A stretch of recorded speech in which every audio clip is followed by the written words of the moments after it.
एक खिलौना तक नहीं खरीद सकती थीं, मगर अल्लाह ने चांद को हुक्म दे दिया, ऐ चांद, तू मेरे महबूब के लिए खिलौना बन जा और उसे खेला, उसे रोने मत देना। हुजूर सल्लल्लाहु अलैहि वसल्लम की जिस दिन पैदाइश हुई, उस दिन दुनिया में जितने भी बुत थे सब जमीन पर मुंह के बल गिर पड़े। ईरान के बादशाह के दरबार में एक आग थी जो 1000 साल से लगातार जल रही थी।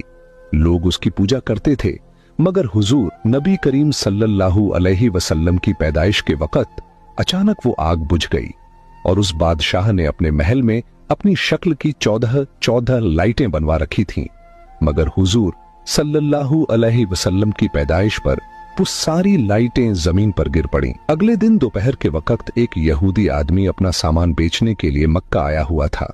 वो यहूदी आसमान की तरफ देख रहा था और उसे सारी निशानियां नजर आने लगीं जो आखिरी नबी की पैदाइश की खबर देती थीं। उसने मक्का वालों से पूछा, आज किसी के यहाँ बच्चा पैदा हुआ है? लोगों ने जवाब दिया, हाँ, फला फला औरत के यहाँ लड़का हुआ है। ये सुनकर उस यहूदी ने कहा, नहीं, मुझे ऐसे बच्चे के बारे में बताओ जिसका बाप न हो। तो लोगों ने बताया, हाँ, अब्दुल मुत्तलिब का पोता पैदा हुआ है, उसके बाप अब्दुल्लाह कुछ महीने पहले ही इंतकाल कर चुके हैं। ये सुनकर यहूदी बोला, मुझे उस बच्चे को दिखाओ, मैं उसे अपनी आंखों से देखना चाहता हूँ। फिर वो यहूदी हजरत आमिना रजी अल्लाह ताला अन्हा के घर पहुंचा। उसने हुजूर सल्लल्लाहु अलैहि वसल्लम को अपनी गोद में लिया। फिर अचानक उसने बच्चे को पलटकर देखा और हुजूर नबी करीम सल्लल्लाहु अलैहि वसल्लम की पीठ की तरफ निगाह डाली। बस उसकी चीखें निकल गईं, क्योंकि हुजूर नबी करीम सल्लल्लाहु अलैहि वसल्लम की पीठ पर नबूवत की मुहर लगी हुई थी। जब उस यहूदी ने नबूवत की ये मुहर देखी तो वो रोने लगा और कहने लगा, हाय अफसोस, आज यहूदियों के हाथ से नबूवत निकल गई।